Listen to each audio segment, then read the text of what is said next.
waxa uu ku dhashay beer yar tuulo ku taala dalka Jabaan.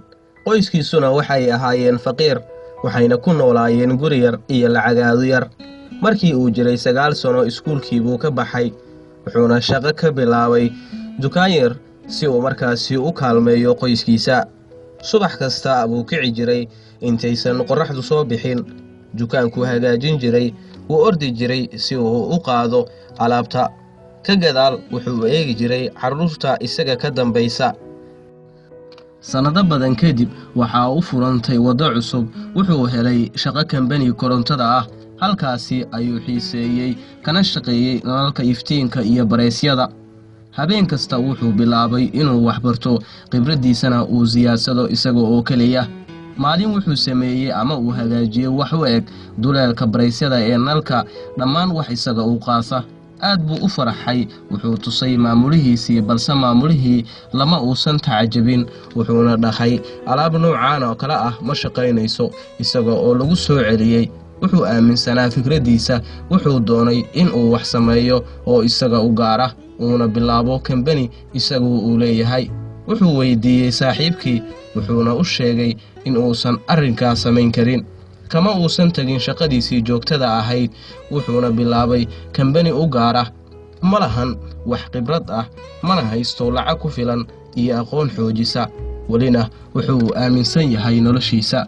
markii uu gaaray 22 sano, wuxuu qaatay go'aan adag, wuxuuna ka tegay shaqadiisii uu ka shaqaynayay, wuxuuna furtay kambani yar oo wax soo saar leh isaga iyo xaaskiisa. waxayna bilaabeen wax soo saarka bareysyada gurigooda dhexdiisa. labadooda waxay aadi jireen ganacsiga Soomaalidu ay u yaqaanaan wareejiyo, iyagoo iibinaya qalabkoodii, balse ma jirin milkiila dukaan leh oo ka helaya alaabtoodii, mana aysan jirin wax ka dalbada. waxay bilooyinku socdaanba ma aysan u hirgelin, welina ma aysan helin inay iibiyaan badeecadooda. wuxuu iibiyey alaabtii gurigiisa, wuxuuna amaahsaday lacag si ay in muddo ah isku maareeyaan. wuxuu yiri shaqadaadii ku laabo si aad sare isugu soo qaado. balse subaxii markay qorraxdii soo baxday, wadooyinku ku soo baxay si wax uu looga dalbado, si hal maalin uu u badbaado. wuxuu waqti yimaadaba wuxuu ku dhawaaday burbur iyo sidoo kale inay riyooyinkiisii ay ka soo xirmaan. waa markaasi markay mucjisada ama la yaabka ku dhacday isaga noloshiisa.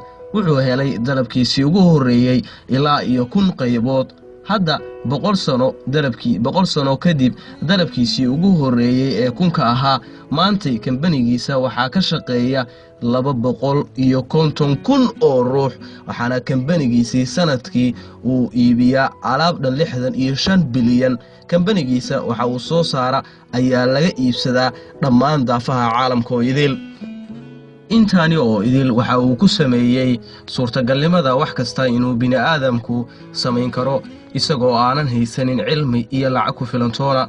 wuxuu kaliya aaminsanaa isaga nafsadiisa, magaciisuna wuxuu ahaa Koniska Matsushita. wuxuu kambanigiisii ka bilaabay gurigiisa yar. haddana waxaa laga garanayaa dhammaan daafaha caalamka, waana Panasonic Company. guushu kuma xirnaa inta aqoon ee aad leedahay iyo inta lacag ee aad markaasi haysato. guushu waa inaad aaminto nafsadaada. haddii aad raadinayso inaad guulaysato, kaliya ku kalsoonow nafsadaada. markay dadku kula jiraan, badbaadi noloshaada. markay dadku ka tagaan, iskuna kalsoonow. iskana sug mira dhalka guushaada, taasi oo markaasi bedeli doonto noloshaada gebi ahaanba. anigu waa Axmed Maxamed Ibraahim, saaxiibka barnaamijka Bulsho Kaab. waad mahadsantihiin saaxiibayaal daawashadiina.